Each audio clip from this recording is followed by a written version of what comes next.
So, Emma, what are we talking about today? Today we're talking about our feeding experiences, the positives and the challenges.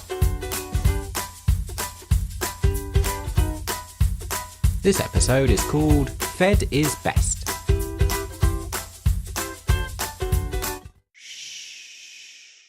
That's the intro music, so it must mean it's another time for a conversation on your favourite podcast. You know what's going on, you know the deal. It's the show for sleep-deprived parents. Unwind with us, chatting about funny stories and the realities of babies, toddlers and preschoolers. Welcome to Oaken's Trading Post. Sit with us in the sauna on this cold December day. That's cute. That's good. I was worried you were going to say it's a bit weird because in the film Frozen, they do sit in the sauna naked. But they're all related. They're all a little family. Yeah. I mean, maybe it fits in because today we are talking about boobs. It's true. It's the main topic of conversation. It's the booby episode and not in the fun way. Anyway, I'm Elliot. I'm a quarter of the Crippen clan and half your host. That is true. I'm also a quarter of the Crippen clan and half a host. Oh, that's true. It's the same. Samesies. We've grown to a family of four. So we have us two and we have our two daughters, Lily and Lola. We thought we'd share a little factoid, as we always do, about some of our nicknames. Yeah. Yeah, so Lily and Lola, our daughters, have ended up with little nicknames of Lil and Lo. I call them Chicken and Kitten. And I don't know why. Yeah, these aren't ones that I've adopted. But whenever I'm like, oh, come here. Lily's always Little Chicken. And because, I don't know why. Our families have a collective name. So your family as a whole is known as the Wombles. They are. And so often we just refer to your side of the family as the Wombles. Yeah. And my side of the family has had the nickname Meerkats for a long time, since I met you. So we're Wombles and Meerkats. Yes, named by your family. Yes, but I'm now technically a Meerkat because I'm married to you. You've married in. But, you know, like, obviously, like, the grandparents and things, we have your mum who's, like, Mrs. Womble. Yeah. And we have my parents who are Mr. and Mrs. Meerkat. Yeah. And my dad's Farmer Womble because he was a farmer. Yeah, yeah. So, like, these names are used in, like, very much everyday. And it's hard sometimes when you talk to people outside of the bubble of people who know. Yeah, yeah. And you'd be talking, you'd be like, oh, you're on the Womble chat. And they're like, Womble chat? And I'm like, oh, yeah, my family chat. The group WhatsApp chat, the family one. And then us personally, do we have nicknames? Oh, we definitely did before children. We did. I don't know who use them anymore. Yeah, I used to always refer to you as Wookie Cookie. Yes. Were you Wriggle Wiggle? I'd forgotten that. Because he moves... This is going to sound wrong. But I was going to say because he moves about in bed. But I was meaning when he's asleep, he does not just stay in one position. He has to, like, wriggle about. Yeah, yeah. Is this going to be the episode that's full of, like, sort of weird euphemisms or, you know... When I said it, I was like, oh, no, I've got to explain that. It's not going to sound good.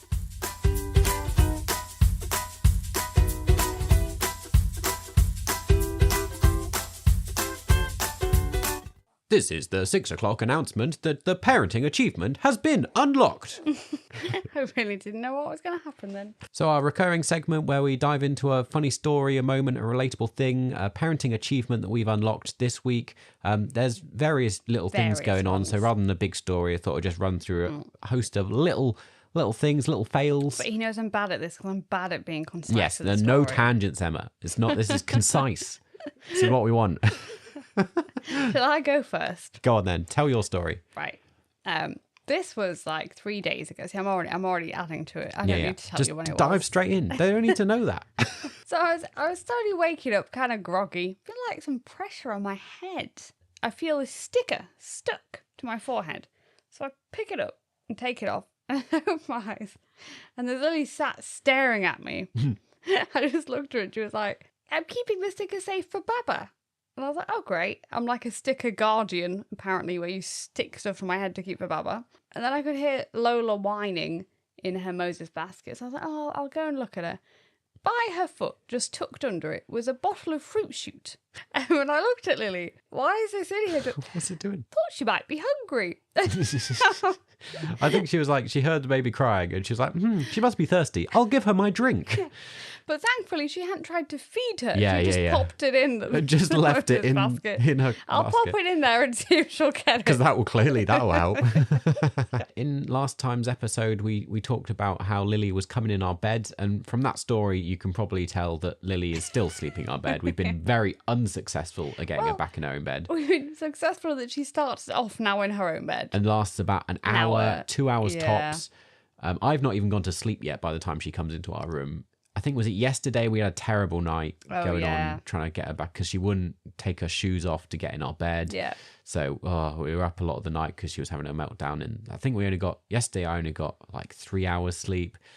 So that was a bit of a parenting fail. But so far we're making very, very slow progress. Slow progress. Slow but steady. Yeah. So just a funny thing we've noticed with Lily is that she changes her pronunciation of certain things depending who she's talking to. So if she's talking to Mama, she calls it a bath. If she talks to Baba, she calls it a bath. And I was like, she's so clever because she's picked up that we use these differently. So I think in her head she's going, well, that's the way they say it, so I'll say it the same way so they can understand me. I was also noticing the other day that I mentioned it to you at the time. With Lily, our first child, the first time round, we were very cautious, or we were very conscientious, is that the right word? About being gender neutral. And we didn't want to have any influences, and like we'd buy kind of gender, what's the word? Yeah, we'd be like, she's a girl, but she doesn't have to like pink. So let's go for like... She can make her own choices about boy colours as well. Unisex, that's the word I was looking for. Kind of unisex clothes rather than... you could have used neutral as well. Yeah. All that stuff. We did an episode ages ago on gender roles and that kind of stuff. And we're generally quite modern about all those sort of things. But like this time round, that's not worked at all. Because we have a toddler in the house who's big into princesses and girly things and is like just all about that. So pretty much everything we own for Lola is pink. Yeah. So it's people still go, is it a girl or a boy? Yeah. Which I mean it's good to do. Yeah.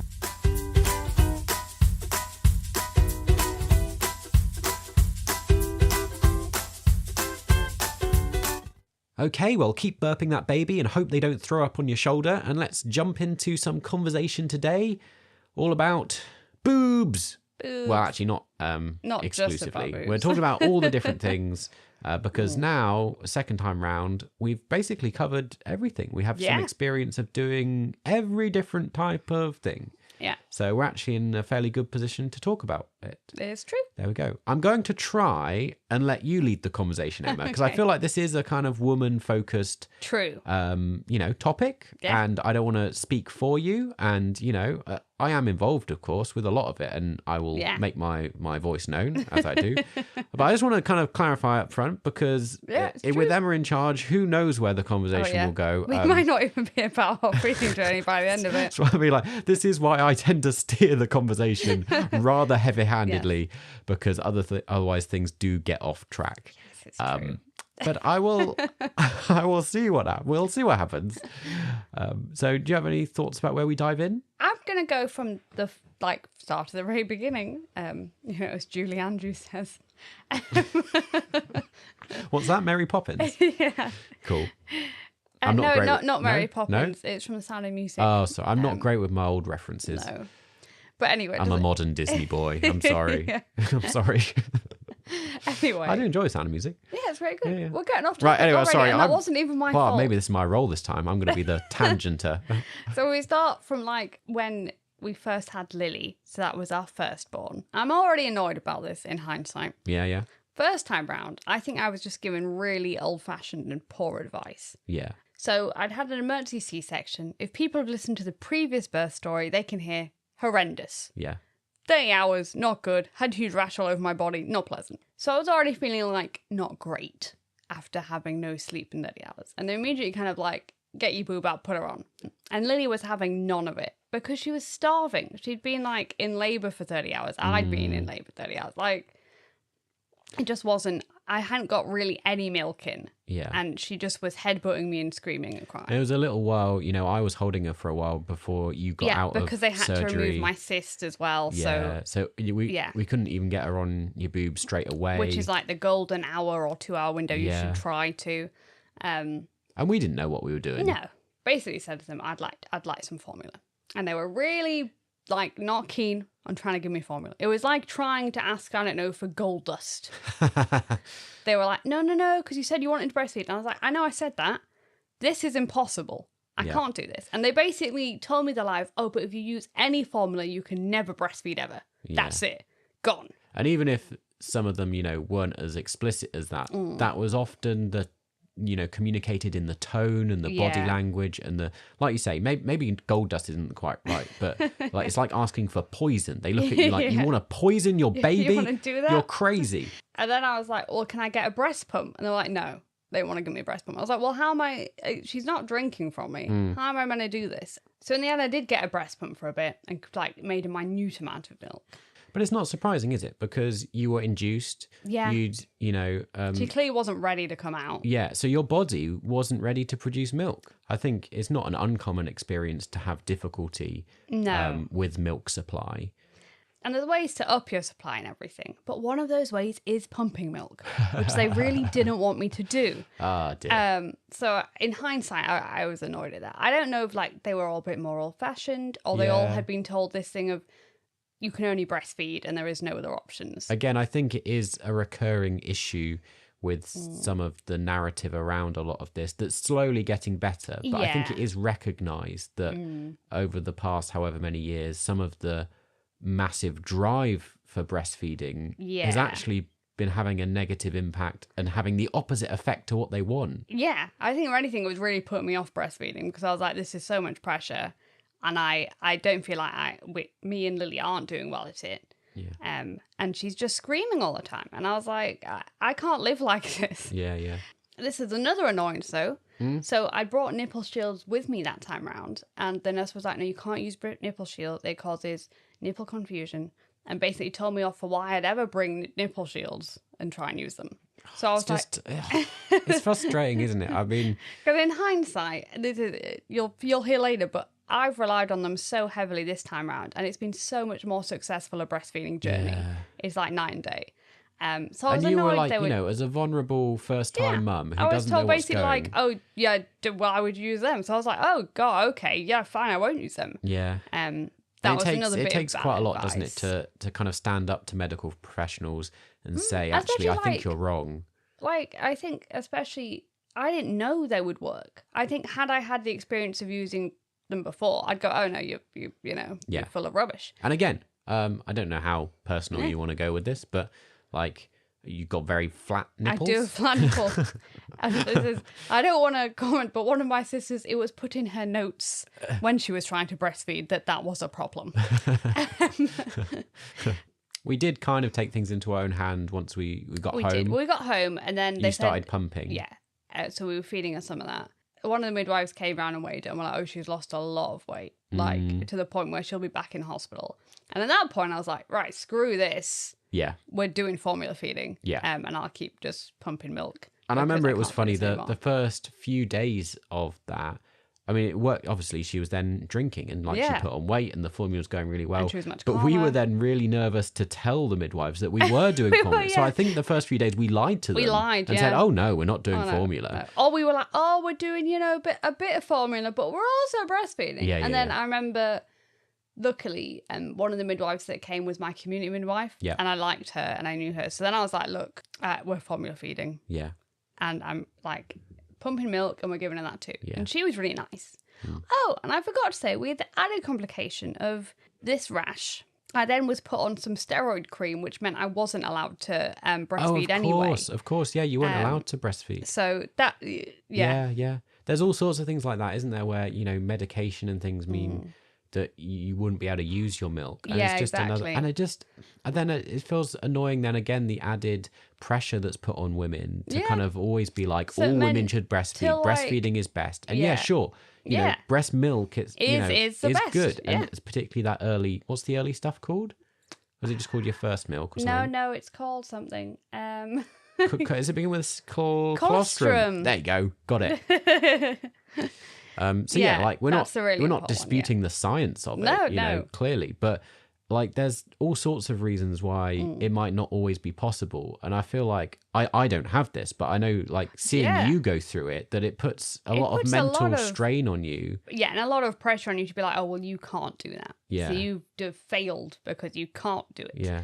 Um, And I feel like you cope very well because I you did, are I you think- are very secure in yourself, and I and I'm always feel very matter of fact. Yeah. In that I'm like, is it worth killing myself trying to Yeah. breastfeed when it's just becoming a horrendous situation? And also then I couldn't anyway. So I was like, just to do the two stories maybe a little bit in parallel, and we'll keep Yes. going in Yeah, parallel. yeah. Maybe just to compare how things have gone, you know, up to that point with Lola and the differences yeah, as we true. go through Yeah. the story. okay, so Lola, much different experience. People know if they've listened, planned C-section, and this is about 3 years after I had Lily. Yeah. So I don't know if the attitude's changed, but basically, It might just be down to the individual midwives It you might end up, be. you know, as getting. soon as I came out of surgery, she was on me, and they were like, "Oh, do you want to try and breastfeed? There's no pressure." And I was like, "Sure, I'll try and breastfeed." Yeah. Once again, I didn't really have any milk, and immediately one of the women was like, "You're gonna use nipple shields?" And I literally said, "No." Well, I said I might do. I said, but last time I was told to never use them. And she was going, yeah, that did used to be the advice. And she said it in a way that was like, Yeah. That was a mistake. Because I wanted to be like, so you're telling me I should use them? And I wanted to be, I do have some. I have some at home because we never threw them away from the first time. But I was wanting to be like, so you think I should use them? Interesting. In hospital, we just formula fed. Yeah. I mean, there's two kind of changes in there. One is the attitude and the way they were dealing with you, but Oh, yeah. equally, and maybe more importantly, you know, it was our second time around. Yeah. We went in with, you know, knowledge about how Yeah. it went. We were a lot more secure in standing up for ourselves. We knew what we wanted, and we could say, you know, directly and be confident in saying, Yeah. we're going to mix feed, we're going to bottle feed. Yeah. That's just what we're Yeah. doing. And they were really good about it. Yeah. They would bring you bottles when you needed them. They were really But good. in some ways, the story is very similar. So then we go back to Lily's story. People remember Lily oldest. I'll keep telling you so you know. Oh, that's true. I forget. It's sometimes hard to keep track when it's not your own kids' names, isn't And it? also it's Lily and Lola are quite similar names. Yeah. So- Oh, sorry. That was. I'm king of tangents today. This was the other parenting achievement I forgot to add in earlier in the conversation. I was searching, thinking, I'm sure there's a little extra one. Is that we keep in our sleep deprived state getting names muddled up and calling our baby Lily. Yes, because the only baby we remember having is Lily. Yeah, and we're now maybe thinking, you know, having girls that were Lily and Lola, when you've not had much sleep, it's quite tricky. Oh, somebody apologised the other day because it was somebody at nursery. They were a mum of another one. They were calling Lola Lily, and she was like, "I'm so sorry," and I was like, "No, don't. We do it all the time. We do it all the time. I was like, I'm "Don't so feel sorry to our bad." children. If you're ever listening to this in the future, Sorry. we didn't mean to get your names muddled up. No. So eventually, after I was off the cream for my terrible rash, we were doing. I feel at the time I'd been really diligently still pumping milk. Yeah. Just to keep my supply because I knew I wanted to give her some breast milk. Mm. So basically, at the end with Lily, we would pump and we would formula feed. Yeah. I think that it's called something, but I can't remember what it is. Double feeding? I have no idea. You're asking me. I'm the guy. I know nothing. Yeah, I think it's called double feeding. Which is so we're exclusively bottle feeding, but it's a mix of formula Yeah. and expressed breast That's milk. what I think it's called. I Yeah. could be wrong. Feel free to call me Yeah. if it's wrong. We always used to say mixed we feeding. did, yeah. But we didn't do any breastfeeding No because breastfeeding. it didn't work. Whereas with Lola, we are breastfeeding quite successfully, actually. Yeah. So I don't know when it was. It was only a few days, I think we were at home, and I'd started pumping some milk. And I was like, oh, I've got a fair bit. I'll use my breast shield and see if she'll take. It was. I mean, it's also to try and encourage your milk to come in. It was, yeah. But she was really quick at latching. She was really easy. She'd just get irritated, but not poor Lily would just scream the house down. Whereas Lola was quite quick at it. So how are you finding it? How are you feeling about breastfeeding? It's your first experience of breastfeeding. It's very exciting. Me and my sister Becky, because she also has a baby, it's about 3 months older than Lola. We are so excited with both our breastfeeding journeys, even though she's fantastic at breastfeeding. don't get me started. We like send each other pictures because obviously I want to take a lot of pictures and kind of be like, oh, this is like a little success for me, and it's really fantastic we can do this. But you can't send them to anybody. You can't put them on the family chat. Here's my boob. Here's me and my boob and the baby.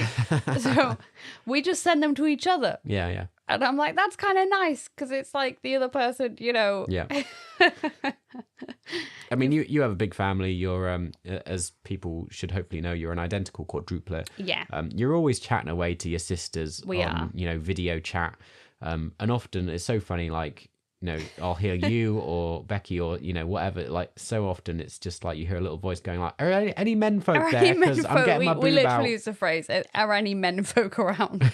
Because me and Becky are like, I'm just going to get my boob out and breastfeed. Is there anyone who shouldn't be in the frame around that could see something? Yeah. But no, it's been really exciting. And it's good because it hasn't been a big struggle. I mean, you're not producing loads of milk. I'm not producing, well, I'm slowly producing more milk, but not enough that I could exclusively feed it. Nowhere near. No. I was excited this morning because I had my biggest breast pump session. Yeah. So I produced 100, which is pretty good for me. Yeah. We're still doing both, and we would anyway. We've said this before. And last time with Lily, your milk slowly increased, and we did lots of stuff to try and increase your milk as we've done this time. It's a real struggle going on, but it is, we did get to a point where I think maybe about a quarter to a third of her daily feeds were breast milk, and we had enough that we could freeze some. Yeah, so for Lily, I made sure I had 6 months worth effectively so that I could stop, and then she'd still have milk if I remember available. correctly, you did 4 months. And then you started to reduce, and it took until 6 months to completely stop. Yes, but during those last, months 5 and 6, as you were reducing, you used some of the frozen stuff to make sure she had it up. So to up until 6 6 months, she had breast milk. Yeah. Whereas this time around, we haven't frozen any. Well, Not frozen yet. one. On the early days, I froze one. But again, we've not got to that point where you're producing enough yet. Because No. we only did that with Lily But I once also you were think producing a lot. because she's breastfeeding and I'm pumping, she's kind of taking a lot of the extra that I would have pumped. Right. So I don't know if we'll ever have that much excess. I mean, it's a different effectively. experience for us this time. I'm not used to, and I suppose you're not either, knowing like how much has she had. We're so used to be able to track on our app the exact kind of milliliters of what she's had in a bottle every day. And she's breastfeeding a lot now, so that will supplement basically what she's missing out on formula. So I have to keep telling myself she is getting enough because she's actually breastfeeding a lot. Probably far more than, the app saying. It just confuses us because we're so used to having clear statistics of this is how much they've drank. And how much you're producing as well. Yeah. It's hard to know if your supply's going up. If you exclusively breastfeed, this is clearly something that you will know about, and just an unfamiliar territory for us. Yeah. And how are you finding it in terms of some of our friends and family and people like really enjoy breastfeeding in the sense that they're quite happy to keep going as long as possible, and like this time, like with Lily, the reason we kind of trailed off at around 4 to 6 months, it was difficult. It was a lot of work. There was a lot of strain on you, pumping and feeding and doing all this. Yeah. It takes it out of you in all sorts of ways. It does. And so that was kind of one of the reasons why we were like, well, we'll do it for this amount of time and then we'll stop. Yeah. But, I don't know. How do you find it this time? If we were to get to the point where she exclusively breastfed, would you want that? How long would you want to go? I think I'd never want to exclusively breastfeed just because I don't want to be the only person feeding, primarily at night, because I like to get my sleep.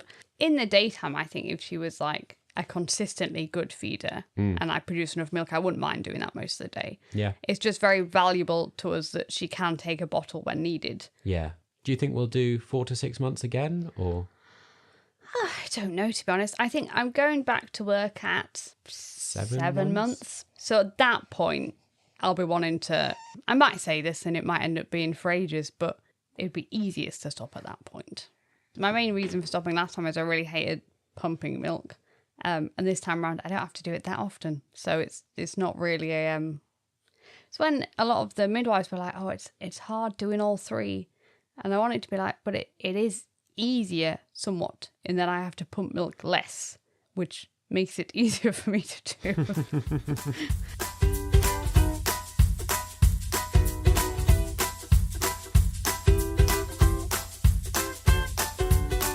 It's Mr. Ads here to bring you the ad break thing. We've not done this in a while. I can't remember what we do. What do we do? We're here. It's not really ads. We don't get any money, but we are.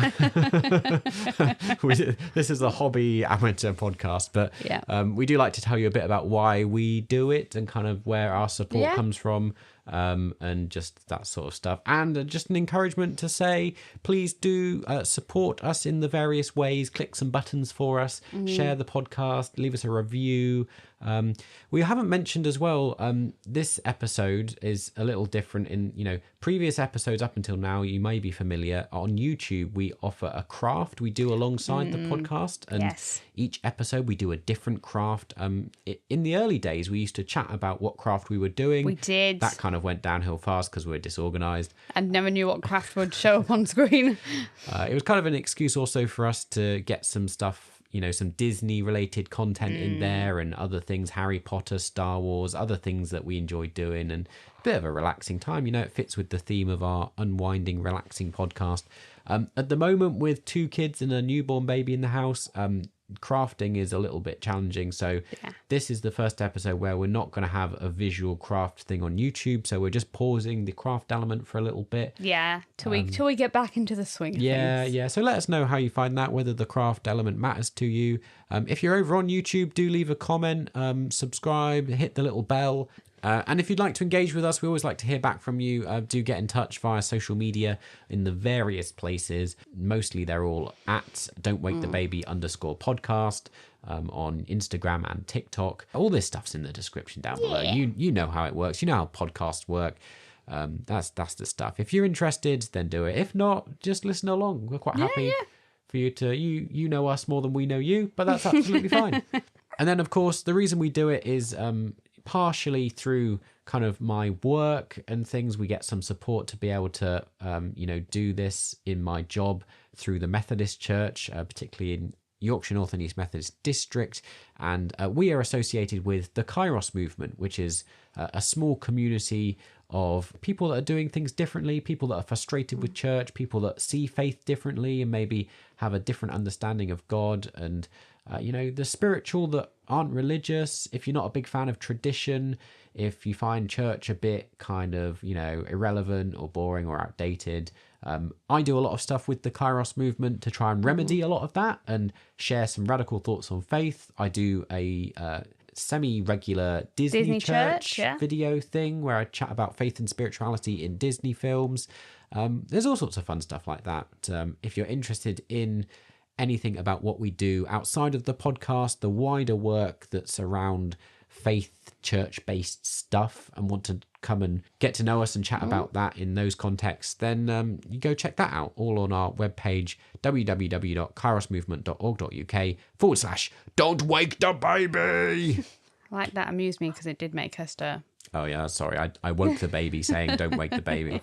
But if you're not religious, don't worry. If you don't believe in God, don't worry. This is a parenting podcast. So we're here to chat about that side of things. But yeah, that's been our little ad break segment in the middle where we just kind of, update you on all that stuff. Hopefully it's not too dull. Thanks for bearing with it. Getting through it. If you just skipped ahead, then that's fine too. Yeah. I do that with ads. I do through as well. Most podcasts. Yeah. So probably no one's listened to any of that bit. But anyway, right, let's get back to the conversation.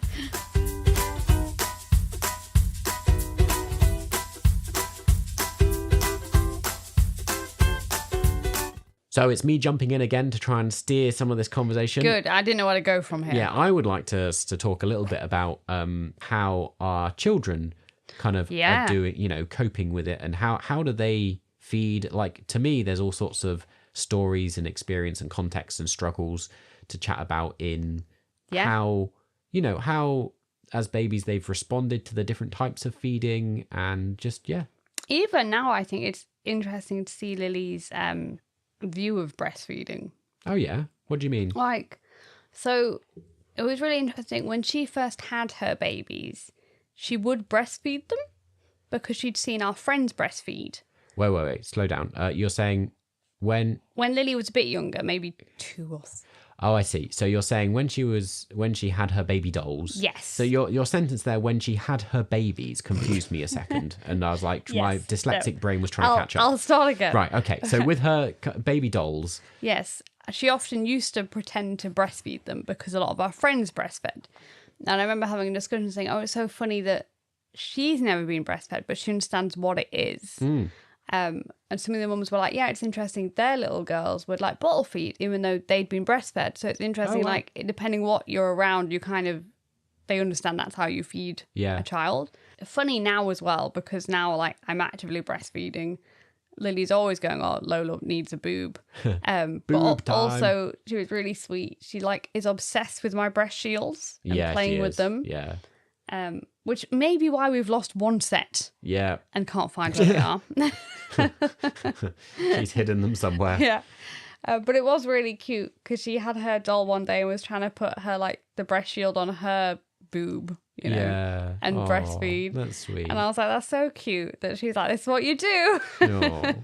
I'm constantly in that position of trying to ensure that Lola continues to be happy for me to bottle feed her. It's a challenge. My constant worry is that she's going to suddenly decide that she prefers one of these methods over the other. Yeah. And we know which method she's going to prefer. Yeah, it's true. And so she has been a bit more fussy Daddy. with me recently, She has, kind of rejecting it a bit, kind of being like, that's not a boob. I want a boob. Yeah. That's just what it is, isn't it? It is, yeah. But I mean, it might not be that because Lily was also a very fussy feeder. She was a very and fussy like, feeder. Both of them, they're kind of seem to be quite similar in nature. They do. They're a bit lazy. They don't really like feeding. It's a bit of a going on. Eventually we get there. But in these early days, you know. It's more like they'd like to eat lots of little bits very often. And it's when like they were like, oh yes, so they should be drinking every 3 hours now. And we were like, yeah, we don't really. So, and it's interesting because I think this is where we sometimes do differ from, I don't know whether it's the mainstream or just the trend of what's considered to recommend. But like, we always hear people talking about like on-demand feeding. Which I think is true for exclusively breastfeeding. Most people do on-demand feeding. Yes. But I think with formula, you are meant to leave bigger gaps. Yeah, so I've always been, particularly it's been me driving it, that, you know, Lily and Lola, that they don't just have a little tiny bit every half an hour or every hour even. Like, that, you know, initially their stomach's very small and they can only take so much. You know, we know how it works, but it comes a point where slowly the gap should be getting bigger. They should be having a bigger amount each time. And like some of the recommended numbers around, you know, at this stage, it's, you know, 8 to 12 feeds in 24 hours. And as we approach a month to 2 months, kind of 6 to 8 feeds, all that kind of stuff. And you kind of look at it all and try and work out, are we in about the right kind of place? And is our baby typical or not typical? And we are always at the very highest end of that spectrum. Yeah. We have like 13 to 15 we always have feeds a day. more feeds. And this isn't including breastfeeds. Breastfeeds we just put in whenever. So they're extra. They're extras.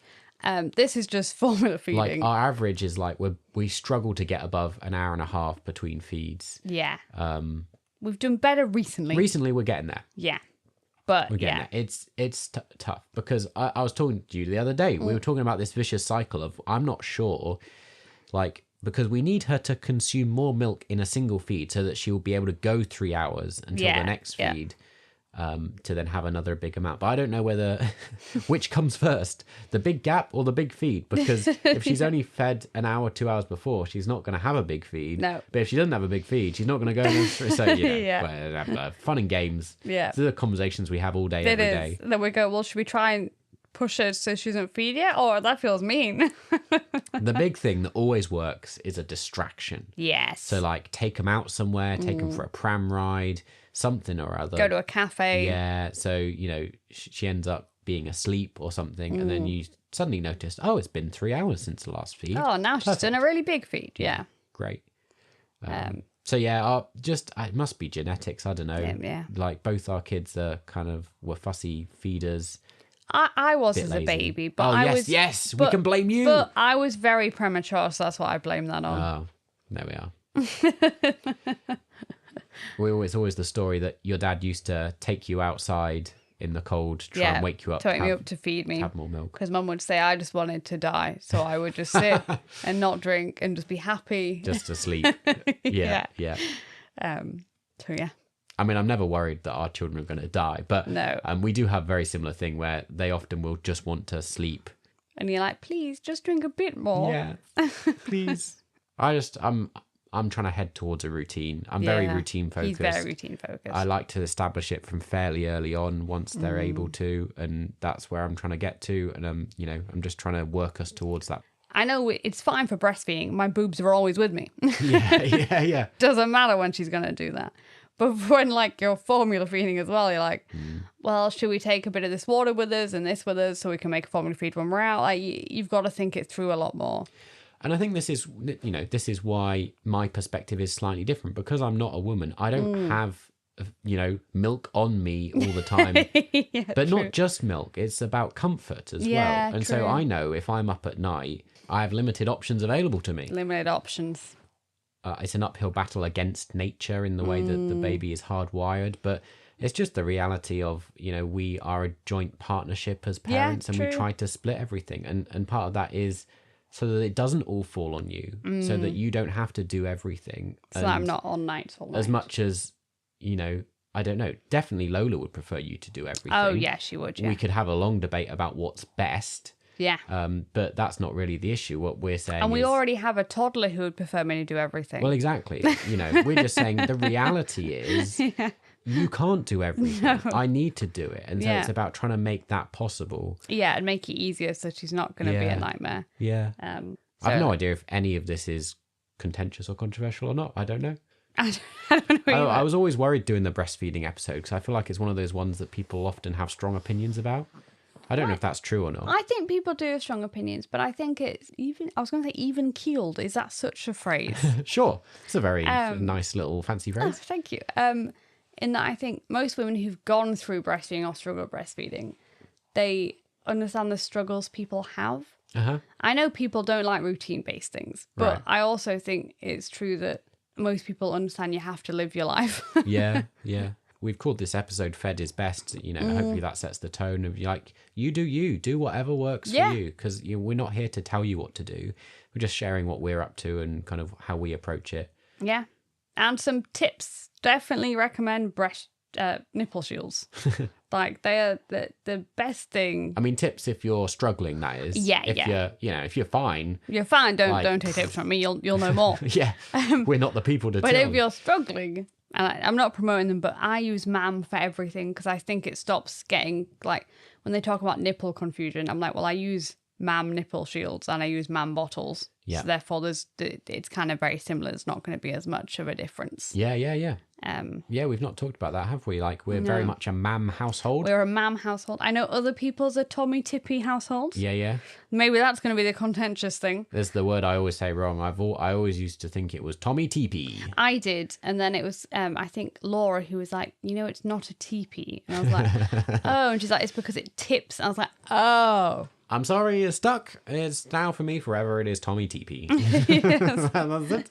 No, I used to call it that too. And then I was corrected and I remembered. Do you want to do a very brief little segment about it's the 90s? Oh, yes. So kind of how things were when we were growing up, because I think that is interesting. It is interesting. Approaches have changed, but we've discussed before that our parents have different opinions to us. Yes, they do. And hold them quite strongly. Yeah, so both my parents, I would say, are pretty anti-breastfeeding. Yeah. And I think this is partly because when my mum gave birth, they were really promoting formula as that is much better than breast milk. I think it was a lot of poor or bad science. I'm not even sure it was science. I think it was during that phase where formula was gaining traction. It's marketing and advertising. Yeah, that's what I mean.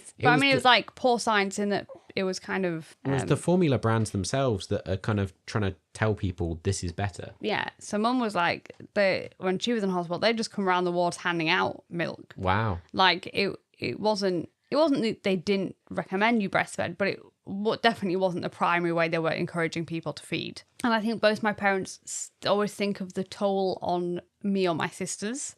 So they're always like, oh, but you know, it's so much work and it's so much energy. And I think theirs is normally from a place of concern that they're anti-breastfeeding. I always find it fascinating because, like, their priority is you. And, and, like, in a weird way, you know, we often talk about what's best for the baby. But to your mum, you are her baby. And she's thinking what's best for you. So you're just an interesting dynamic. Yeah, it is, yeah. But yeah, so both of them, Dad's not as vocal. Yeah. But Mum was quite vocally anti-breastfeeding when it My comes to us. family, on the other hand, you know, not fussed either way, but they did breastfeed. Yeah. And, like...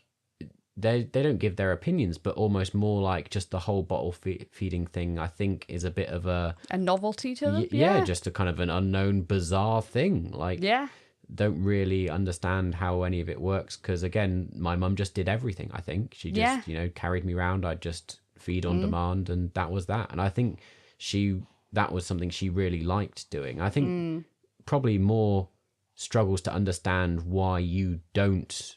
Yes. You know, why we'd want to split it. That's I don't know. very true. Just, again. Yeah, no. So they're completely different reactions. Yeah, well, our parents better never have this as a, you know, dinner conversation.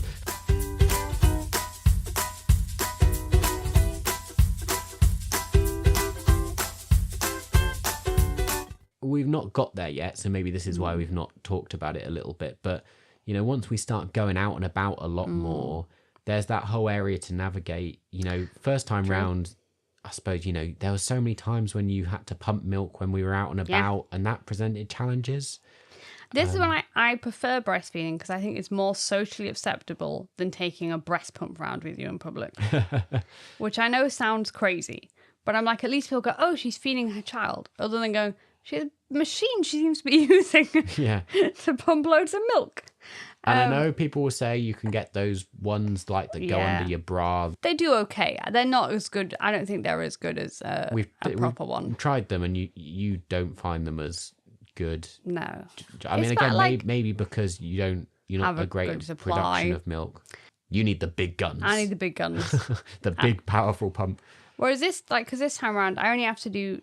Because I've got a double breast pump, I only have to do 10 minutes and then that's it. And it's so much quicker. Last time I was on for like half an hour. Messing on, pumping milk. So it's much better. It was difficult for you and difficult for everyone. Just like, you know, we'd be out somewhere and it'd be like, right, well, now you need to pump. And you'd like go sit in a toilet somewhere for like half an hour to pump. It's just, you know, it's not ideal. And this time we've got the challenge of kind of doing breastfeeding out and about. And that brings different challenges. It does. I did my first public, like going around the public. First, in the public breastfeed, outside of the house breastfeed, the other day. It actually went very successfully. Yep. But I chose a place that like... You felt comfortable. I felt comfortable. Most of the mums there are either breastfeeding or doing something. It's like the right kind of audience. Yeah. It is true that there was like a couple of grandparents who came and sat near me and I was like, I'm going to go in the other room and breastfeed because that's with the other young people. Yeah.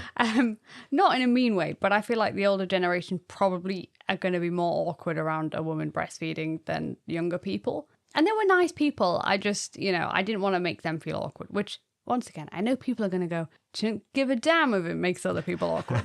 But I'm a bit of a people pleaser.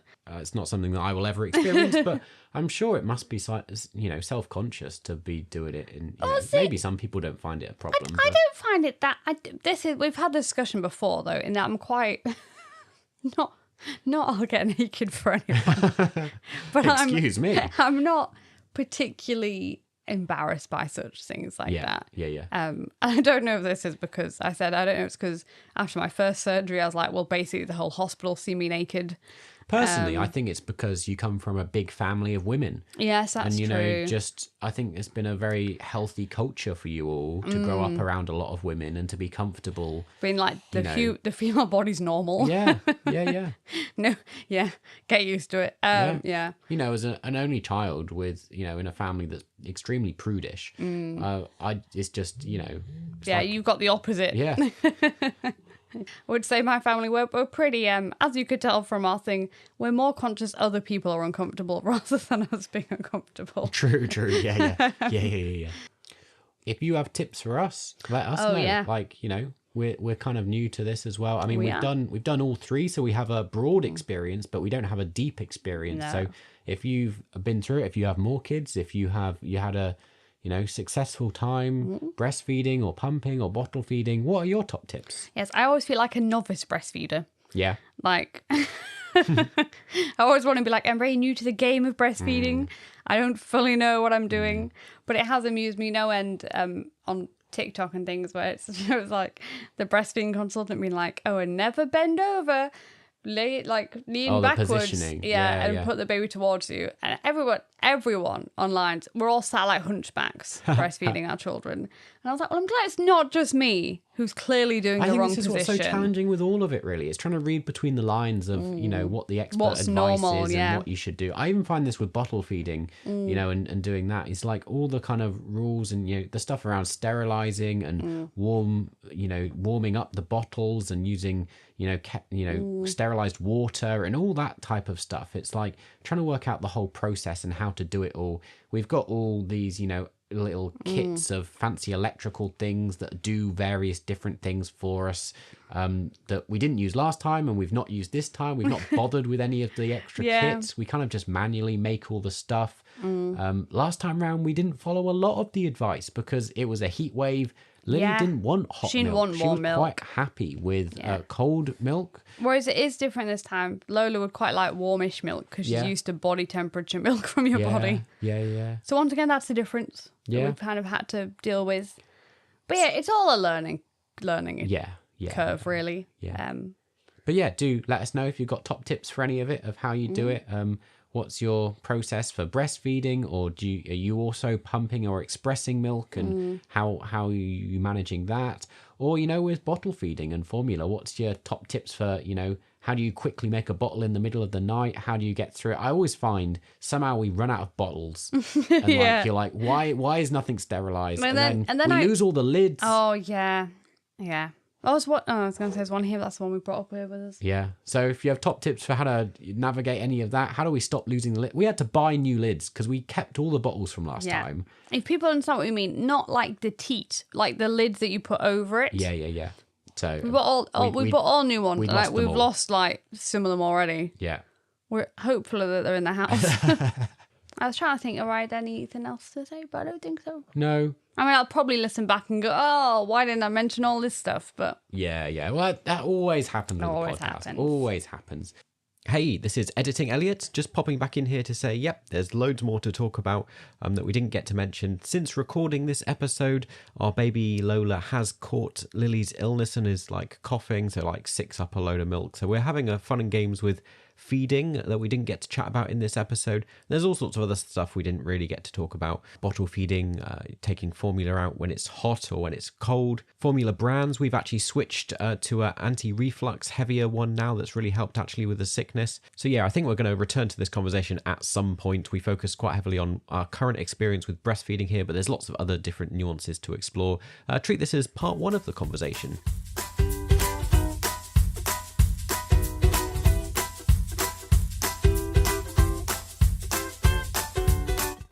We usually have a little segment at the end here where we bring in conversation from listeners about things people have sent in.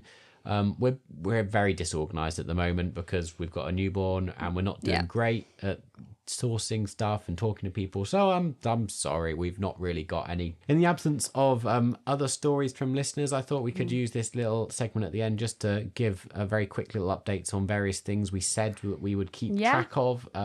So we've started doing potty training, as we said in our last one. That's continued. Things have gone a bit downhill because I've gone back to work. Things have definitely been more of a challenge. Just in terms of general updates, in our last episode, we said, oh, it's going okay. It's going to get harder once Elliot goes back to work, once if teething hits, if, illness hits the house. Well, guess what? All three of those things have happened. Yeah. We've got teething, we've got illness. It's been a tough couple of weeks. It has. But because my recovery's gone quite well, I'm doing You're better able at doing stuff. to pick up a lot of the stuff. Only within the last few days, but Yeah, it's getting better. But one of those things that's then slipped through the net is keeping on with the potty training. So I did my first time doing it yesterday. But we have had a few more wheeze on the potty. We have. So brings our total up to what, 3 or 4? 3 or 4, yeah. Wheeze on and the 2 of them were potty. yesterday. Yeah. So I did a good job. Good job, Mama. Clap for me. Clap for Mama. There we go. Relationship-wise, we've had more arguments. We've had more arguments, but I mean, we're generally happy with each other. Yeah. Oh, I was trying to think. I think I had a, what was I had a complaint. Oh, no, he's got a complaint. What was my complaint? Oh, yes. Yes, I had a complaint. Last night particularly, it was very bad. I'd call it backseat parenting. Oh, where Mama, she's half asleep in bed and I'm up with the baby on my shift. And she'll like call out advice to me or like correct me or like tell me to do something. And she's half asleep. She doesn't know what's going on. I sometimes wake up and I feel like you're struggling. Like, I got to a point and she like was just kind of woke up for a second and was like, have you fed her yet? And I was like, no, not yet. And she, I can't remember what you said. You're just criticizing me. I think I was like, she's not due a feed. Yeah. And I was like, how do you know? You're asleep. I was looking at the app. I was like, she's definitely not due a feed. Stop giving me, stop it. And You're not, I'm in charge here. I felt like it was late. I was like, is he not fed that baby yet? It's crying. It happened like 4 times last night where you briefly woke up and then shouted out advice to me about what I was doing. I don't remember any other time, but I remember the first time going, I can't believe he's not fed that baby yet. It must be really late. And I was biting my tongue. I was like, you go back to sleep. This is, if I'm up with the baby, then I'm doing my thing. What I always remember you go back to sleep, and I'm like, okay. I don't tell you what to do when you're doing your parenting. That's true, but you leave the room when I'm doing my parenting. True. Goes to his top room. That's because there's a toddler in the bed. It's true. I even got to the point the other night where I had to sleep. I created a little bed on the floor for myself because on my shift I couldn't fit in the bed. I was like, well, I can't leave the room because I'm looking after the baby. Yeah. I'll just lie on the floor. Bless him. Little floor bed. And Lily was going, he's on the floor like a dog. I was like, why don't you lie? You could sleep on the floor, Lily, and I could have the bed. But no, of course that didn't happen. I'm not a dog. I was like, we know, Lily, that's why Baba shouldn't be on the floor. On that note, thank you for joining us today on this episode. I hope you had a good time and whatever. This has been stuff we've chatted about. It's when he said this one had to be concise. It hasn't been concise at all. It's really not been, it will either be long or I'll cut a load out. Who knows what will happen? We'll find out. Thank you for coming and being in Oaken Sauna with us today. Hope it's been nice and toasty. I've gone very wrinkly now. Oh, okay. Sure. You know, when you get all steamy and wrinkly. I'd never really thought about that. I know. Oaken's trading post is shut. We're going to throw you out into the snow. But enough with the Frozen references. Shh, don't wake the baby. That was the wrong way round. It goes the other way round. Don't wake the baby. Thanks. Sleep well. God bless.